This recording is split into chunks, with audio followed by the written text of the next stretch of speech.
that's where that old adage, going to war on cancer. Well, guess what? When you go to war on cancer, you go to war essentially on the body, because this cancer is not some,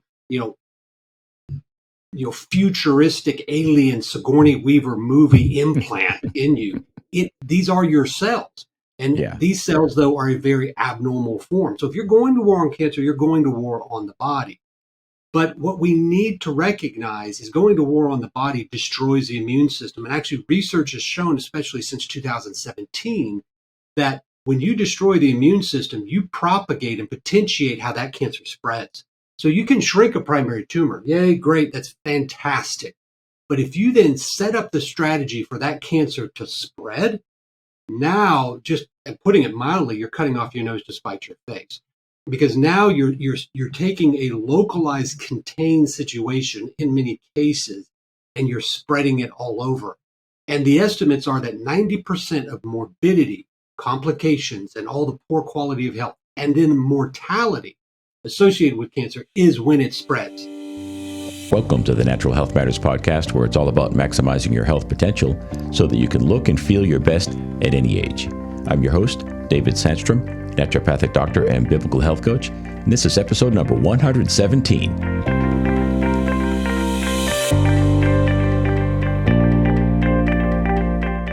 Today we're going to be talking about holistic integrative cancer care and how that care differs from conventional oncology. We've got on the show Dr. Nathan Goodyear. Dr. Goodyear is an MD and an MD homeopath, and he's the medical director of Brio Medical, a holistic integrative cancer clinic in Scottsdale, Arizona.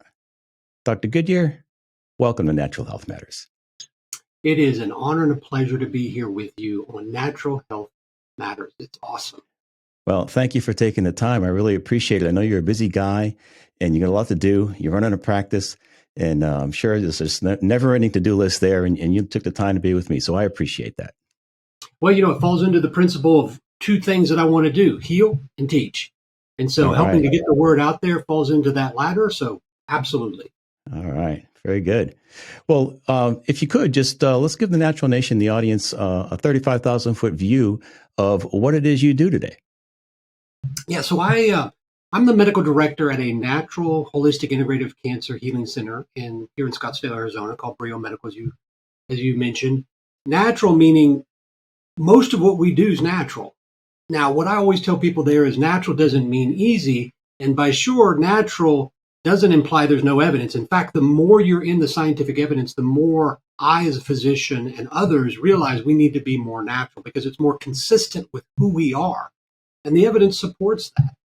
Also, we're holistic. And, I find it really interesting when you look throughout, let's look throughout God's creation, through nature. Where does the strategy exist that we must destroy to heal? And that's the way we take, from a conventional standpoint, the practice of cancer treatment. We must destroy your body. And on the other side, healing will be possible. That makes no sense. Healing begets healing. And so there needs to be a paradigm shift in that, and that's where that holistic comes in. We must recognize that if we destroy a tumor, which is obviously a primary goal, but we destroy the body, destroy the immune system in the process, we have really set ourselves back. Yeah. Because we've set up a strategy that eventually could lead to the metastatic spread of it, and that's not good. And then we're integrative by integrating these therapies together. And it's not just the therapies for physical healing. We have to bring in the psychology, the emotional, and of course, foundationally, the spiritual aspect. Yes, absolutely. Well, I say this a lot. If you're a regular listener, you've heard me say this before, but it's worth repeating. I believe that we maximize our health potential when we align our lives more fully with God's natural design for spirit, mind, and body. And there's the holistic approach.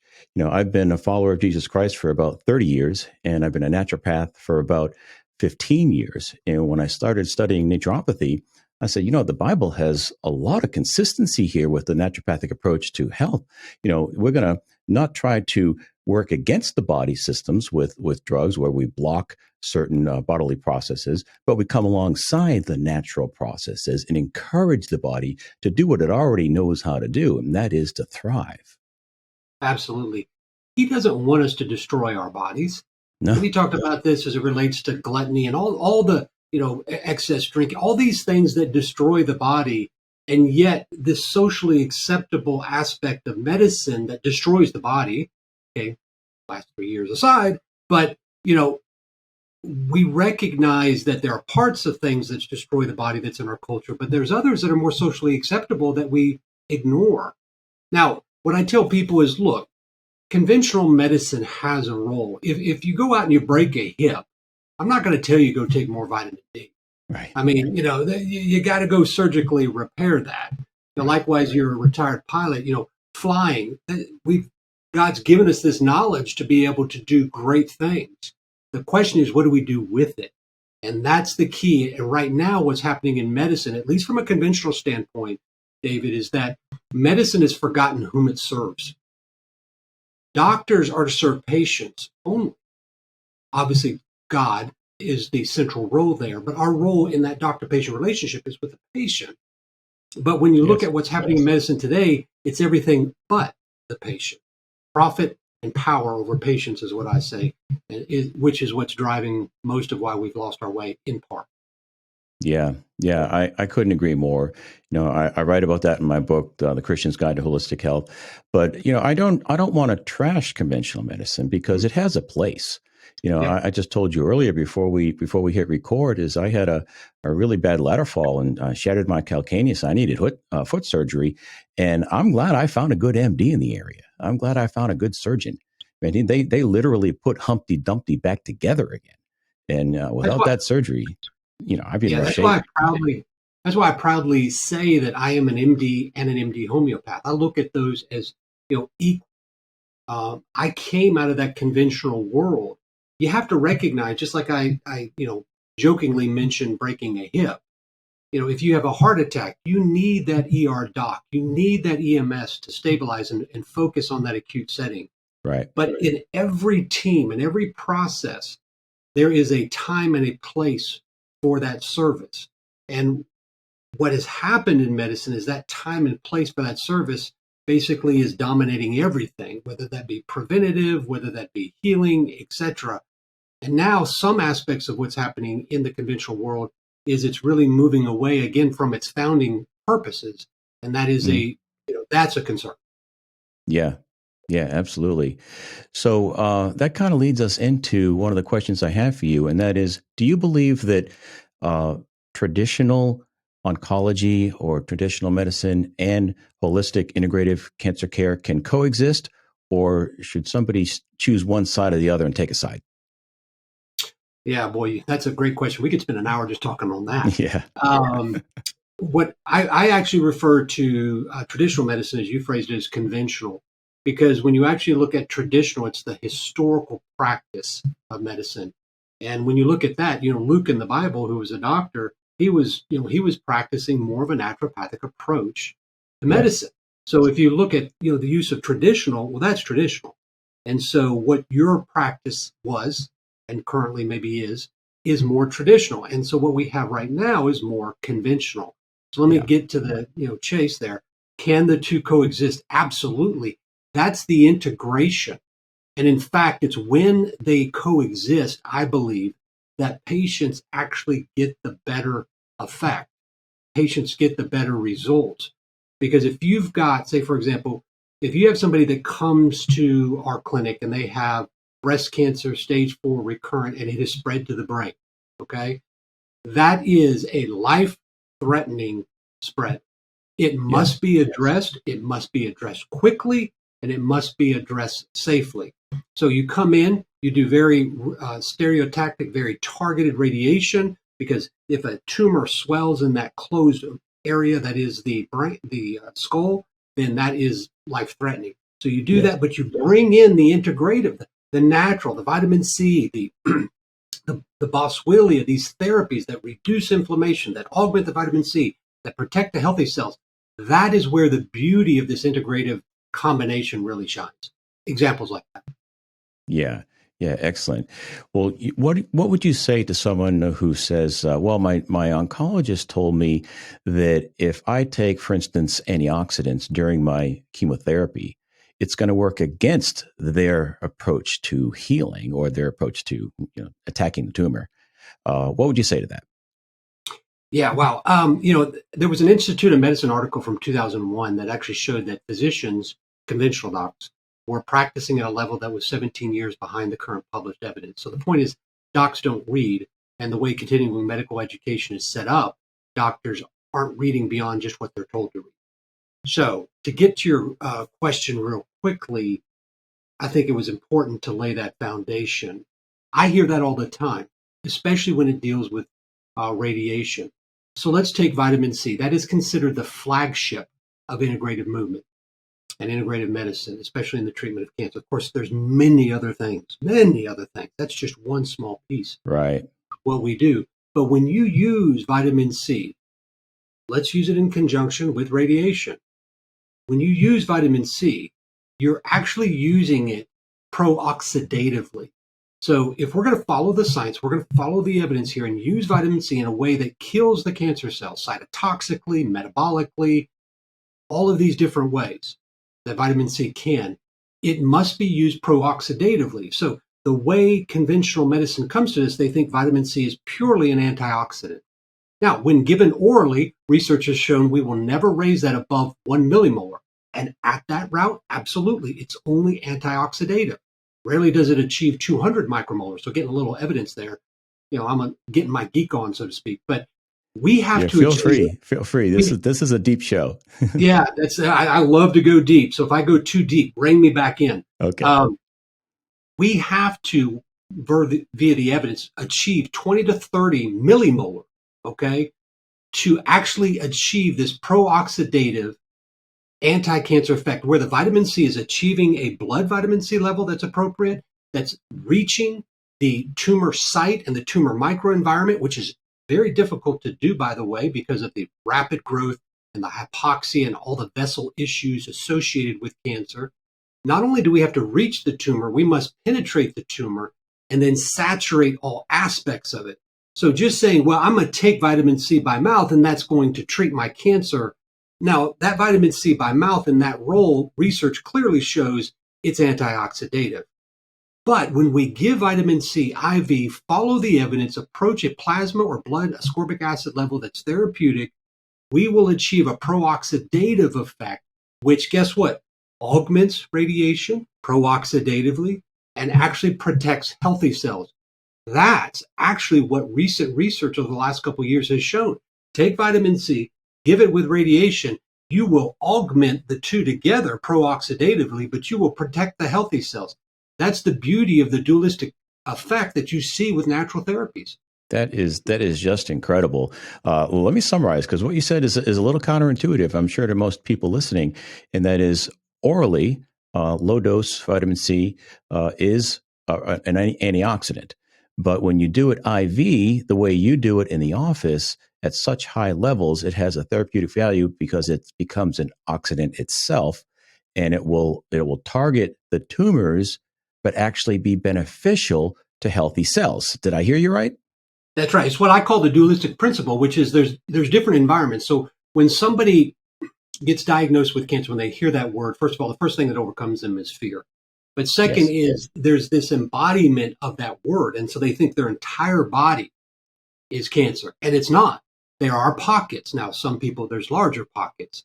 But in other areas of the body, completely normal function is occurring.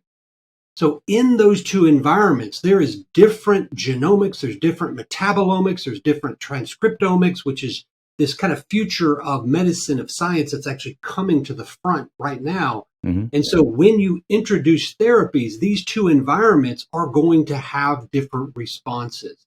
And it's not just vitamin C that you see that effect. You see that effect with medical cannabis. You see that effect with hyperthermia. So you see that effect with curcumin.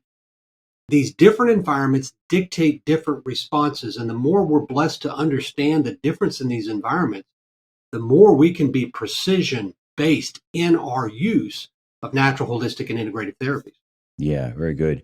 So, just one more question on this topic, and then we'll move on. But what percentage of your patients are working with a conventional oncologist along with you? I would say probably about 25% when they come to us. Okay. The vast majority of our patients, I would say 90% or slightly above that, have either an oncologist back home or have worked extensively with an oncologist. Mostly what happens, David, and this is unfortunate because it shouldn't happen, is that patients, they say, look, I want to go try something, quote unquote, integrative and alternative, though that word alternative is just meant to marginalize. Um, the oncologist says, okay, well, right now I'm just going to step back and not do anything, and you go there, and we'll be here when you're done, because they don't want to be involved at that point, and That's that's so that's a sad. shame. So That's sad. a shame because I love talking. I am an MD. I come out of that field, Hmm. and I love talking to doctors. And so a lot of that is, pressure in their own college or their own association, and Yeah. so they just can't go there, unfortunately. But yeah, so probably 25% have an active relationship, and the other, they're either on hold or have had a recent prior relationship. All right. All right. Very good. So, and there's another question I wanted to ask you, and that is, a lot of people when they hear about, well, I'm going to treat this cancer naturally and holistically. They have visions of an 8 hour yoga session, singing kumbaya, or rehearsing the little engine that could. I think I can. Think your way into health. So there's a whole lot more. That's such a simplistic idea or perception of what natural, integrative, holistic care looks like. So I'd like to dive into some of the therapies that you do in the office. Now, you already mentioned IV vitamin C, and I would guess that you consider that one of the primary therapies that you use with people. Is that correct?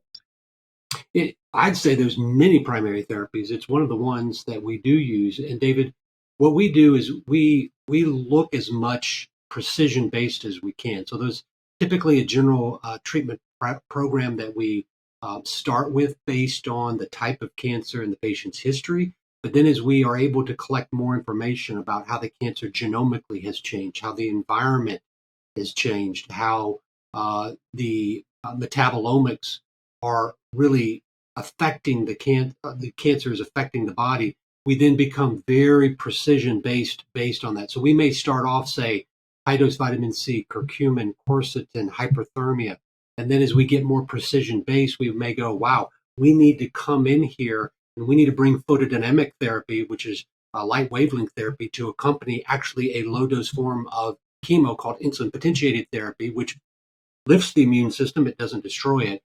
And then we become more targeted. We may add in melatonin. So as we start to better understand this process, we don't only just start to add therapies and become more precise and accurate in what we're doing.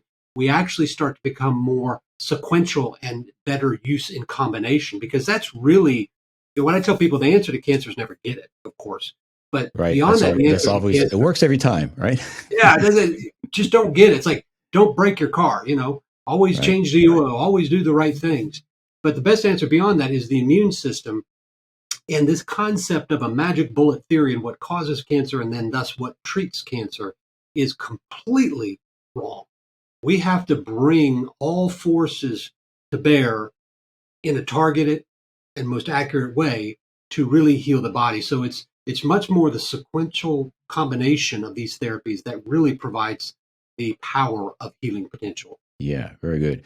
So I went on your website, and by the way, your website is excellent. It's brio-medical.com, and you've got a lot of information there, videos, blog posts. It's a phenomenal website. Encourage everybody to go check that out.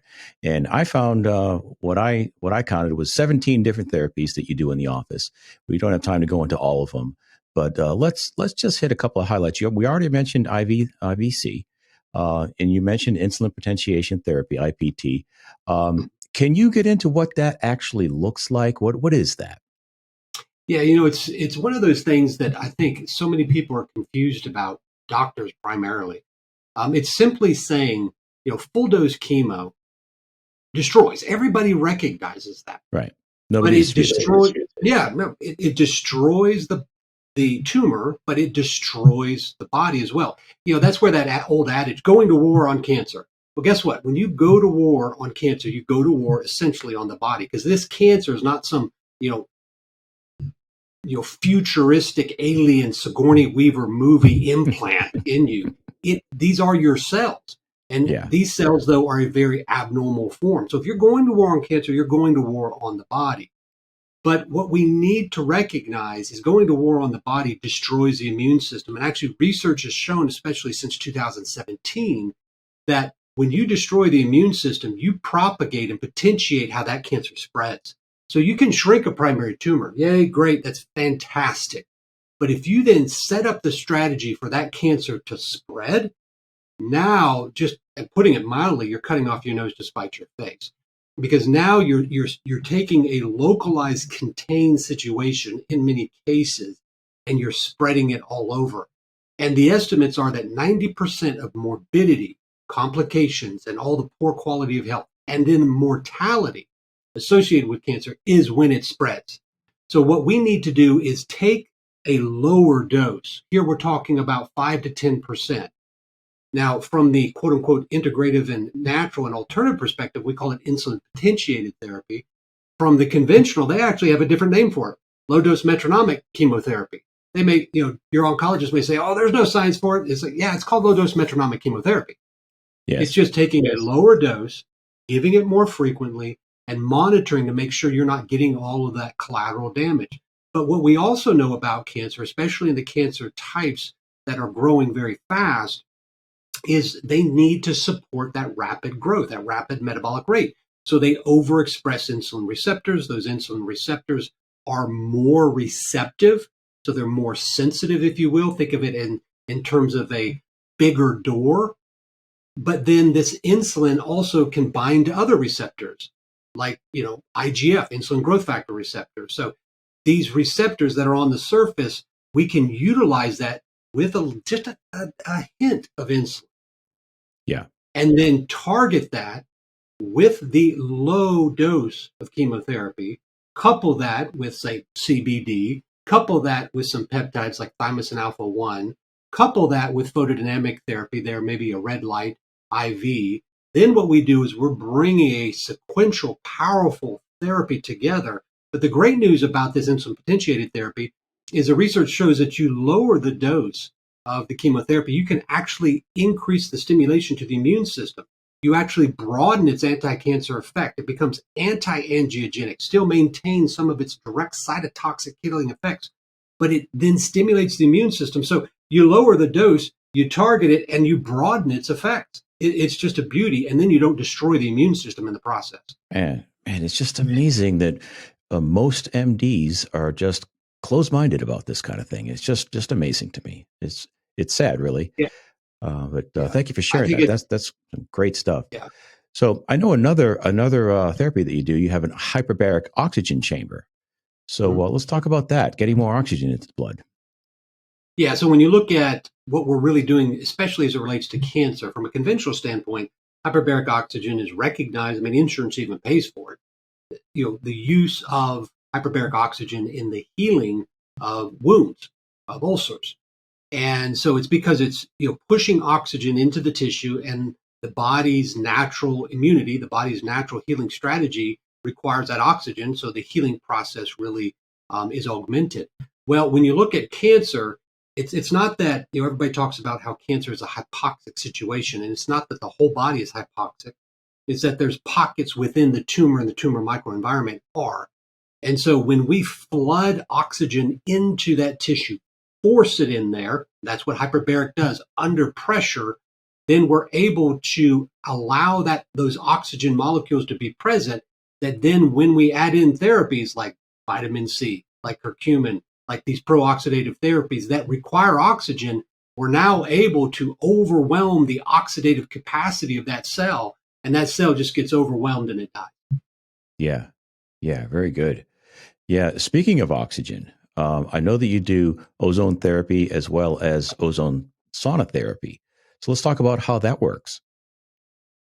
Yeah, so really, when you look at ozone therapy, we use it in a variety of different ways.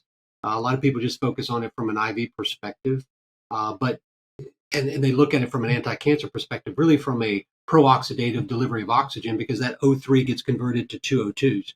And so again, it's a pro-oxidative oxygenating therapy. But it's really interesting that you can give that IV. You can give that topically. So if we have somebody that comes in with a breast wound that's open from a tumor, that can really propagate the healing there and really act as a treatment for that cancer and that wound, which is very important because that's a source of infection. It's also a great treatment for pain. And there's no condition that's more contributing to chronic pain and severe pain that requires opiates like cancer.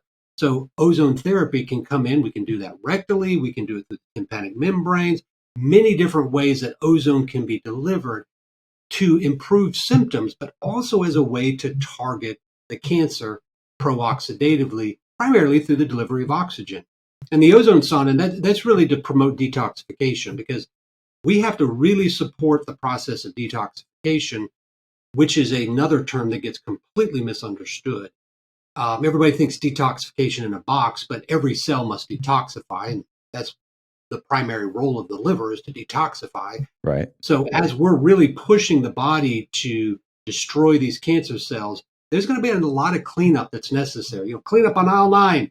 There's going to be a lot of that required. And so we got to really support that body's cleanup mechanism, and detoxification is part of that process. Mm-hmm. Very good. Yeah, when I was dealing with my chronic Lyme disease, ozone therapy was one of the primary reasons I think I was able to overcome that naturally without drugs. And I did ozone insufflation, anal insufflation with my ozone therapy, and it was quite powerful. And I also have an ozone sauna here at the house too. And I agree with you; it's a very effective detoxification agent for sure. Absolutely. Speaking of detoxification and cleaning up the mess, what role does intermittent fasting or time restricted eating play in a natural cancer treatment? Wow. So, when you look at cancer, really the evidence is pointing towards really cancer is a disease of lifestyle. So it's a disease of how we live, not in just a year, but for a lifetime. And there was a study called the it's called the PURE study, or Prospective Urban Rural and Epidemiology study. It was published in Lancet Journal in 2019. And they showed that in high income countries, cancer is the number one cause of mortality in adults, period. Mm. CDC data in 2016 shows that cancer is the number one cause of mortality in adults in 23 states in these United States. So this is a growing problem. And so when we look at what we're after here in cancer, we have to recognize that our current system isn't working and that we need a change in paradigm. So gotten a little sidetracked there, David, and I forgot your question. Well, my question was intermittent fasting. What role does that play in the overall strategy here? Yeah. So if your brain's like mine, it's going, Yeah. 90 to nothing. And Oh, it's like, I have 50 questions I want to ask, and we're not going to get to them all, but yeah, okay. I'm trying to pull those questions out. And it's like, oh, there it goes. Get it. So lifestyle, and lifestyle begins with what we put in our bodies. And I think we all focus on what we put in our mouth. And sometimes the better focus is on what we don't put in our mouth, or what we don't put in our body. And fasting is a powerful therapy. And I tell people it's so powerful that if you're going to water fast beyond 24 hours, that needs to be under the guidance of a physician. And when you look back through the Bible, which is, this is our foundation, fasting was a regular part of their life. That's right. Some Jesus didn't say, intentional, some not. Yeah, Right. Jesus didn't say if you fast. He said when you fast. Fasting, and it's really interesting. My pastor says, the Bible is always timely because it's timeless. And when you look at that fasting principle throughout the Bible, research is showing that, yes, that principle is timeless. And so what research has shown, if you take fasting, now mostly what they're doing here is prolonged fasting, so beyond 24 hours. But intermittent fasting is a great inroads for somebody who maybe doesn't have experience there and is a little bit scared to try that. Intermittent fasting is a great way to do that. Fasting augments chemotherapy. Fasting augments radiation. Fasting itself stimulates what's called autophagy. It stimulates this cleaning up of the body. And guess what? Cancer is not a necessary thing. So cleaning up this unnecessary areas in part does clean up some of the cancer. So if you're looking at it from a pure primary treatment, fasting is fantastic. If you look at it from a combination and integrative treatment, it's fantastic. We use it with all of our patients, all of them, whether that's with vitamin C or whether that's with IPT. We are combining fasting with that. Now, you don't want to take somebody that's dealing with weight loss, cachexia, and muscle loss, and they're 98 pounds, and say, we're going to fast you 72 hours. Yeah. But if somebody comes in and they're 300 pounds, they're severely insulin resistant, they're diabetic, guess what? We can push that envelope under the guides of our clinic and push that for 72 hours and then bring IPT or vitamin C behind that and really pack a anti-cancer power punch, if you will. So Yeah. fasting, instrumental, but it's a focus that's different, not on what you put in, but hey, keeping things out.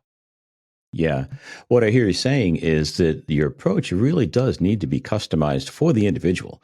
There's not okay, come to Dr. Goodyear, you're going to get this, this, this, and this. No, you're going to look at that individual. You're going to see where they're at in their journey. You're going to see their body size and their history. And I would assume that you take a detailed intake when you get a new patient and customize a plan for them, which is very, very contrary to what conventional medicine does, correct? Oh, I'm yeah. not sure about this, but don't they use the same dosage for just about everybody?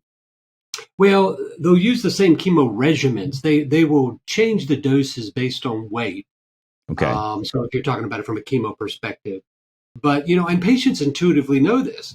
You'll have one patient that's 5'2", 125 pounds, sitting next to a patient that's 6'6", 330 pounds. And they go, well, Hmm. why am I getting the same dose of this therapy? Right. And we have different cancers. Intuitively, they recognize this. Yet this move of medicine has been, well, let's one size fits all approach. That kind of cookie cutter recipe medicine, group thinking over critical thinking is what I call it. Hmm. They try to treat everybody the same, and the body just doesn't. It doesn't work that way. I mean, I've got here at 10:30. I got two patients I'm gonna meet with basically at the same time because they're brother-in-laws. They Oh, both have wow. stage 4 prostate cancer. Interestingly, Oh, they both have stage 4 prostate cancer. One's doing okay, and one is doing fabulous. Their treatments different, yeah. different because of what their tumors are doing, how they're behaving, what testing is shown is different, and then how their bodies are responding. But yet they're Hmm. both stage 4 prostate cancer. They're both men, and yet we're treating them actually very differently because of what we've discovered about how these tumors are responding, but then also how their body is responding. Right. How they're presenting clinically and all that. Yeah, I get it. That's really good stuff. So let's move on to another therapy, hyperthermia. How do you use hyperthermia in your practice? What I tell people, if I was told that I was going to be shipwrecked on an island, of course, this is ridiculous, and I had to take 3 therapies with me, hyperthermia would be one of them. Okay. And the reason is because hyperthermia is a controlled mechanism to mimic what our inherent body does when threatened. It elevates the temperature. Yeah. It stimulates the immune system. And so this has been known even in the 19th century that the immune system was playing a role. Now, it was found kind of backdoor, but it was known that the immune system inducing an infection can actually treat cancer. But goes way, way, way back, even into the Middle Ages, where they discovered this process of infection. I mean, even in Egypt, they would put a poultice over a tumor and cut through it into the tissue so as to induce infection. So this goes way, way, way, way, way back. But what we want to do is create a controlled environment. And hyperthermia allows us to mimic that fever, heat the body up, the core temperature to 105, 106, core temperature. Very safe. We use medical cannabis to do that, and it's very effective. A lot of people say, well, can I do the ozone sauna? Can I do infrared sauna? I say, well, it's going to raise the core temperature, but it's not going to raise it to the level required nor the time duration that you can do that without some form of relaxation or sedation. So Yeah. hyperthermia, and when the doc who I learned from about 4 years ago now, he told me, I asked him, I said, what one treatment would hyperthermia really work great for? He said, oh, easy. When cancer is spread to bone metastasis, there is no better therapy than hyperthermia.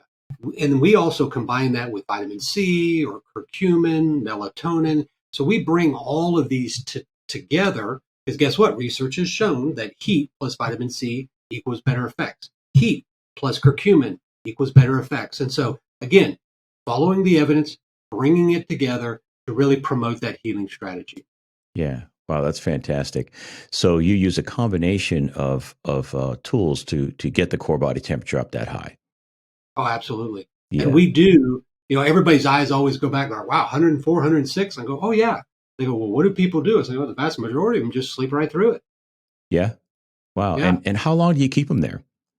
I want to keep them there for about 2 hours. Yeah. And then we do that And weekly. once a week. Hmm. Hmm. Wow. Because, I That's mean, it is the whole process of that treatment's about 7 hours. So, I mean, it's a full day for that patient. That's all okay. they do that day. We have one nurse, specifically designed to follow those patients. We hook them up to a cardiovascular monitor. It's really interesting. I always tell I love to teach our staff, and I always tell them, like, look, a treatment for heart arrhythmias is hyperthermia. So they called me a couple weeks ago and they said, you need to come down here. So I go running down there, and I go down there, and they said, look, one of our patients who has chronic AFib, they said, look, normal sinus rhythm. I told you. So we monitor the cardiovascular system to ensure there's no surprises, because what we want in this healing strategy is to make sure that we don't have surprises. We're always looking to what could happen so as to prevent. yeah. A lot of people use, along with sauna, they use niacin to stimulate capillary blood flow. Do you do that? Well, I don't, and here's the reason why. I think if you're looking at it from a detoxification perspective, so if somebody doesn't have cancer and they just want to detox, niacin before infrared sauna is great. Mhm. I'm, metabolomically, one of the things that really separates cancer from healthy cells, that environment, there's three things. One is the detoxification capacity, the energy cycle, the metabolism, and then immunologically. Those are three key, there's many others, but those are three key differences that's set up. And Mhm. so when you look at niacin, can support the NAD pathway and energy production. So when you look at vitamin C research, one of the effects that the different effects of vitamin C has cancer cells versus non-cancer cells is the vitamin C depletes that cancer cell of NAD.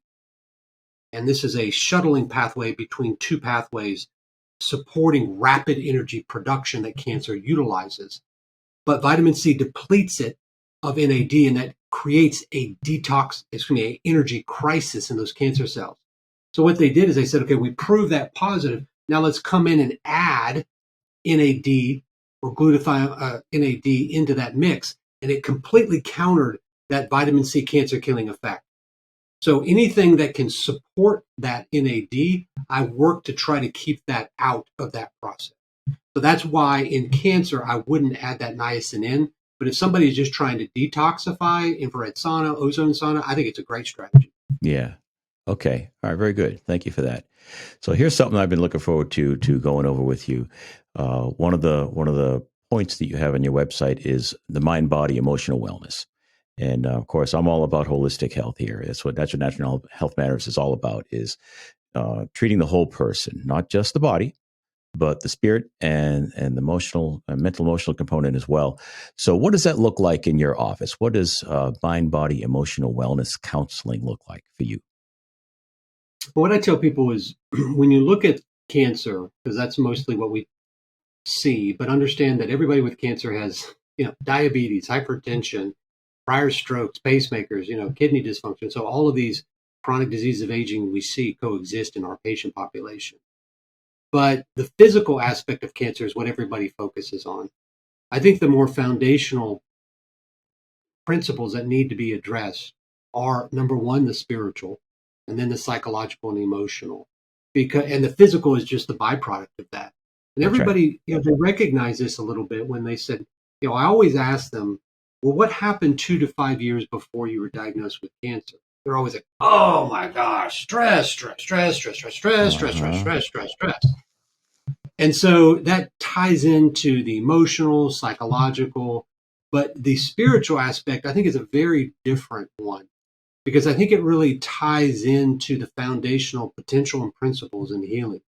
You know, in the Bible, the woman that was bleeding, her faith healed her. Yes. She reached out and touched Jesus's cloak, and he said, the power went out of him and turned around and said, "Who healed me? Who Who touched me? touched me?" And she said, "I did." He said, "Woman, your faith has healed you."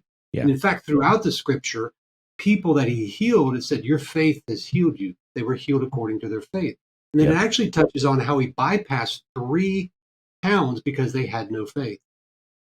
Yeah. My experience, and this is not absolute, but my experience with patients is when they come in and they believe that they can be healed, and it's that tapping into God, Jesus, and that power, then they do better. Doesn't mean they always do heal, but they do better. And so for us, I try to bring that healing capacity. It's like trying to heal, trying to watch a TV without plugging it into the power source. The power source is Jesus. And if we want to watch that healing show, that healing happen, we have to plug into that. And the better we do that, the more we're going to see that happen. And so for me, I love praying with my patients.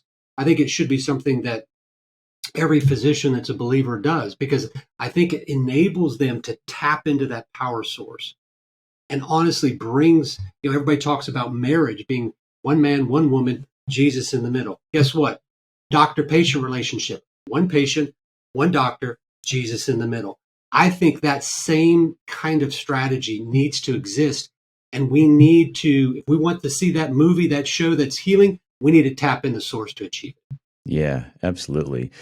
Speaking of people's lack of faith, I was just reading in my devotion this morning how when Jesus opened his ministry, he asked to read from the scrolls in the synagogue, and he read Isaiah. He quoted from Isaiah 61 and said, "I come to heal the brokenhearted and set the captives free." So he was launching his healing ministry, and the people reacted violently, and they tried to kill him. They tried to throw him off a cliff. And then it goes on to say in Luke that and Jesus was not able to do any more healing in that town, his hometown of Nazareth. And he said, and it says that he was amazed at their lack of faith, and he moved on, went over to Yeah. Capernaum after that. So yeah, Jesus he wants to make us whole. He wants to have us living in that abundant life that he promised, right? And I believe that physical vitality is a part of that. And I just have to say this: when when you get right with God, and you believe that his intentions for you are good and he's trustworthy, then your spirit will be healthier. A healthy spirit will animate our minds, our thoughts, emotions, and will in healthy ways. And the mind directs the brain, an organ, and the brain runs the body. So you cannot separate the three. There's so many practitioners, including in the natural health world, that are focused almost exclusively on the physical. And by the way, I did that too when I had my practice. It wasn't until later on that I learned this connection between spirit, mind, and body, and how powerful it really is. Especially if you're dealing with advanced cancer, that you can't afford to ignore it. Yeah, let me get my geek on again, because I love words. I love to write. I'm just a nerd like that. People go, "What are you doing Friday evening?" Well, after I have my date with my wife, I'm going to read research and I'm going to write every Saturday morning, Sunday morning, because we go to church on Saturday evening. But I write and I just love it. Love But it. hope, heal, and teach, those words, integrative, those words mean something. Hope means confidence and expectation for a future. Guess what? They call Jesus hope. He is hope. Right. Heal. The word physician in Hebrew, Rophe, means healer. Guess what? Jesus was healer. The word doctor in Latin, dossier, teacher. Guess what? They call Jesus rabbi, teacher. He is teacher. He is healer. And then that word integrative, really interesting, ties it in. And you mentioned this. That word integrative, comes from the Latin word integrationum, which means to make whole. Mm. So when you look at this, hope, heal, teach, integratively, it's to restore the whole, but using Jesus through hope, using him through healing, using him through teaching, and the principles of natural, holistic, and integrative to restore the whole, not to destroy it, but to restore. Yeah. Excellent. Thank you for that. That's a good word. Here's something else I wanted to talk about. And you mentioned this at the top of the show, and that is when somebody gets the cancer diagnosis, it's scary. There's a lot of fear there. And this is a fear is an emotion that's going to have to be handled well in order to really, turbocharge their treatment. So, because fear will create stress, and stress is obviously detrimental to the healing process. So, what would you say to someone who's got a diagnosis recently, and they're in that fear, almost shock state? What would you say to that person? I think the best opportunity is the best thing you can do in that moment is to actually take some time. What happens from a conventional mindset is there's rush, rush, rush, rush. So you have diagnosis, we need to cut yesterday. We need to start chemo radiation yesterday. Mm-hmm. And so sometimes I'll hear stories from patients. They'll say, I woke up and I was, 3 months into chemo and my body was just torn. And I'm like, what happened? They've actually done research on this, looking at patients with colorectal cancer. And they found that patients that take 30 days to stop and think about what they do actually do better. So in that time, people can really push away fear, coalesce hopefully with their creator here, their Mm-hmm. healer, their family, and make the decisions and the choices that are consistent with who they are and what they're called to do. And so taking that time to actually not let fear control you, but push fear aside, because fear comes on all of us, right? That's what my pastor said. Fear comes on all of us, but we can choose to let fear control us. Yeah. And taking that time to not let fear control us, but actually turn to hope, the direct contrast, right? Fear, hope, direct contrast, spiritual and everything. That can allow fear to just come on us, but not control us. Let hope control us. Real hope, not false hope now, but allow hope to drive us. So that's what I would say is the best strategy. But unfortunately, the strategy is right now is, go, go, go, go, go, push, push, push, push, push. And there's no chance to really allow hope to reign. It's to allow fear to dominate. Yeah. Well, there's a saying that says that courage is not the absence of fear, but the ability to persevere in the face of fear. So I love the way you said there, just to let the fear push you towards hope. And I think one of the things that may be useful, I don't know, maybe you do this, and that is put that person in touch with someone who's had the same cancer they have and has survived and has gotten through, and that can bring a great deal of hope to a person in an otherwise dreadful situation. Yeah, when you look at people that come in with, terrible pain, and so bone metastasis and pain associated with that is some of the worst pain that people can experience. But when because we see a lot of patients, women with breast cancer. To be honest, I've seen a lot of men with breast cancer, strangely enough. But women with breast cancer, when they come in and they're in pain and it's difficult to walk and it's difficult to sit and sleep, and they may be even wheelchair bound or using a walker, and then they see some of our patients who they've seen the videos on our website, they've heard them on a podcast where they came in that same situation, and now they're pain free and they're walking, and their cancer is either gone or on its way out. Mm-hmm. It shows them firsthand what they want, the hope, the confidence, and it allows them to obtain that confidence and expectation because guess what? They see it in somebody else. Right. And that is what is best going to help them to see the potential. Because if you just stay in the conventional medicine, all you're going to get is, you're terminal. Well, it's like, yeah, yeah, guess what, doc? Last time I checked, you are too. We're all terminal. So Yeah. don't tell me something I don't know. Right. I want you, and I guess there's none of that's in medical school. And I don't think that's in naturopathic medical school either. There is nothing that says you play God with a little g and tell somebody how long they're going to live. Hmm. Sorry, I don't know the number of sands of grain on the beach, and I don't know the number of hairs on your head. My Right. job is to give you hope and to heal you to your fullest potential. That's it. Let's see how Right. far your body will go. And so you're exactly right. That experience, but sometimes, because we'll see some very, very rare tumors. And so in those cases, it's not like there's 20 people out there that they can go talk to. So Mm-hmm. you have to give them, kind of side examples of, here's somebody with similar issues. Here's somebody with other issues. So maybe if somebody has renal cancer and their kidneys aren't working well. Well, I can let them talk to one of my past patients, Eric, who actually was in renal failure when he came to me with Hodgkin's lymphoma, actually ended up in ICU for 4 weeks on dialysis. And then afterwards, I can remember 3 months afterwards, I had to call the nephrologist or the nurse practitioner actually at the nephrology office and said, look, we need to taper this patient off of dialysis. And guess what? He's off of dialysis now for 2 years, and he's been Hodgkin's free for now. I don't know. I think it's 3 years. Wow, praise So God. you can not necessarily have somebody that has that exact same situation, but you can connect pieces together. Yeah, yeah, that's great. That's great stuff. So, so we're kind of pushing up against the clock here, but I want to give you the opportunity to just kind of summarize what you believe is the most important part of what we talked about today. What would you like people to take with them from this conversation? Yeah, for me, you talked about taking deep dives. My new podcast just launched, Practicing with Dr. Nathan Goodyear, and that's you can find it on all the different places you find podcasts, Very and you good. can also find it on my personal website, drgoodyear.com. So I do deep dives there. I love deep dives. Hmm. I think the evidence is God's signature. I'm here. This is mine. But I think we need to step back for that for a lot of people and say, look, hope is possible because healing is possible.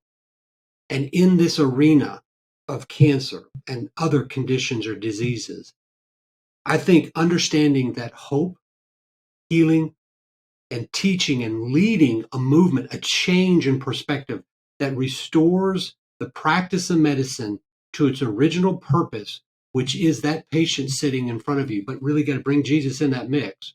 But hope and healing are possible. But we must teach and lead to help people understand that geekness side, that deep dive. It's there to support it, not burn bridges, not call one side names. Because if you're in an argument and you're calling people names, you've lost the grounds for the argument. Yeah. It's engage them and say, hey, look, conventionally you're doing this. This is great. We can come in and help this and reduce the side effects of that. Hmm. So it's about bridging that gap and helping patients reach and achieve their fullest healing potential. But it's hope, heal, teach, and lead. Those are the principles that I think patients and people with cancer or other diseases need to take from this. The deep dive, it shows you the evidence, but it's those principles that drive me. And it's those principles that drive my spirit because that's like what you're called to do. That's my calling. Hmm. That's my calling. It's taken many decades to achieve this time and a lot of probably me not listening, but I finally recognized that that is my calling. And to give people hope where there isn't any, yeah, Jesus did that. To heal people when there was none, he did that. Yeah. To teach people, that's what I want to do. To lead, well, there's no better leader than him. I'm just following his footsteps. I love it. That is so great. One of the things I often tell people is that, the doctor should be part of your team, but ultimately you're the one in charge, right? And we should use everything at our disposal. When we use holistic methods, we can experience we take our health to the next level. We can experience a synergy from the holism, the integrative methods that could not be achieved otherwise. And the doctor is part of your team, and it's his job, or the nurse practitioner, whoever else, the nutritional counselor, to help you identify the obstacles that are preventing your body from doing what it wants to do, and that is heal. So the doctor is just there to help you in that process, point out some of those obstacles, get those logs off the path, and make it easier for your body to heal. Yeah, what I tell, I think that's we're so in line in how we approach our practices. But I tell patients, look, you're the star quarterback. I'm just the coach. Hmm. What I want to do as the coach is actually put you and the team around you, but put you in the best position for success. Yeah. That's our goal. If I design a play that doesn't fit your best skills, that doesn't help you achieve that victory, I have not done my job. And I need to recognize that it's not me. That's the classical, kind of conventional approach, but it's you. The focus is you. You're the objective. Your healing is the purpose. And so in that, I've got to create a system, a game plan, if you will, Sorry for all the sports analogies. I love college football, but I got to create a game plan that helps your skills and you achieve success. Yeah. And that's what it's all about. Yeah, love it. That's a great place to wind up.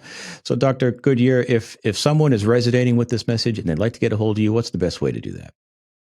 Yeah, several different places. Of course, they can go to the Brio-Medical, www.brio-medical website, which is where I am the medical director, but they can also find me on the personal branding, drgoodyear.com, and then also my new podcast to help lead and teach the practicing with Dr. Nathan Goodyear.com, not practicing with Dr. Nathan Goodyear, not .com. Yeah, And it's you can find podcast that, name. yeah, you can find that wherever you find your podcast. I'll make sure to put links to all that in the show notes.